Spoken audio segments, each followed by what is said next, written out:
দক্ষিণ কোরিয়ার সঙ্গে যৌথ সামরিক মহড়া উল্লেখযোগ্যভাবে কমানোর নির্দেশ দিয়েছেন মার্কিন প্রেসিডেন্ট ডোনাল্ড ট্রাম্প। মহড়ার বিপুল ব্যয় এবং ইরানের বিরুদ্ধে মার্কিন কর্মকাণ্ডে শিডিউলের অংশ না নেওয়ার বিষয়টি উল্লেখ করে রোববার পেন্টাগনকে এই নির্দেশ দেন তিনি। মহড়া শুরুর কয়েক ঘন্টা আগে ট্রুথ সোশ্যালে ট্রাম্প লিখেন, যুক্তরাষ্ট্র এতে অংশ নিতে সম্মত হওয়ায় তিনি খুশি নন। একই সাথে উত্তর কোরিয়ার নেতা কিম জং উনের সঙ্গে নিজের খুব ভালো সম্পর্কের কথাও তুলে ধরেন তিনি। বলেন, এসব যৌথ সামরিক মহড়া শুধু ব্যয়বহুলই নয়, বরং উত্তর কোরিয়ার প্রতি সম্পূর্ণ অনুপযুক্ত ও বৈরী বার্তাও পাঠায়। তার দাবি, তিনি প্রেসিডেন্ট হওয়ার পর থেকে উত্তর কোরিয়া যুক্তরাষ্ট্রের প্রতি কোনো হুমকি দেখায়নি এবং সম্মানজনক আচরণ করেছে।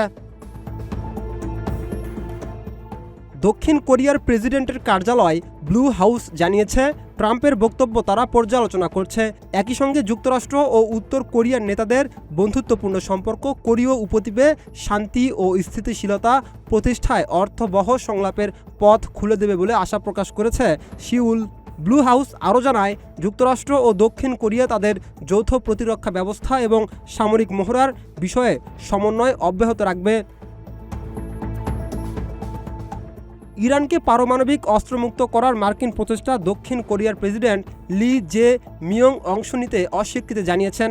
ট্রাম্পের এমন দাবিও জবাব দিয়েছে সিউল। প্রেসিডেন্টের কার্যালয় জানিয়েছে, এই বিষয়ে সম্ভাব্য সামরিক সহায়তা নিয়ে আলোচনা চলছে, তবে কোরীয় উপদ্বীপে নিজেদের প্রতিরক্ষা প্রস্তুতি এবং দেশের অভ্যন্তরীণ আইনি প্রক্রিয়াও বিবেচনায় নেওয়া হচ্ছে।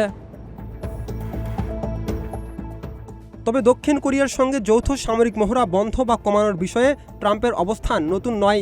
এর আগে সিউলে মোতায়েন 28,000-এর বেশি মার্কিন সেনার ব্যয় ভাগাভাগি নিয়ে বিরোধের সময় মহড়া কমানোর পক্ষে অবস্থান নেন তিনি।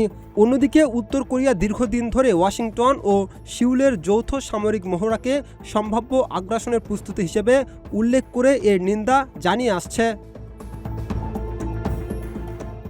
বিশ্লেষকদের মতে, ট্রাম্পের এই সিদ্ধান্ত উত্তর কোরিয়ার সঙ্গে নতুন করে কূটনৈতিক যোগাযোগের পথ তৈরির বৃহত্তর প্রচেষ্টার অংশ হতে পারে। তবে আকস্মিকভাবে এমন সিদ্ধান্ত নেওয়ায় পিয়ংইয়ংয়ে এর প্রভাব কতটা পড়বে তা নিয়ে সংশয় রয়েছে।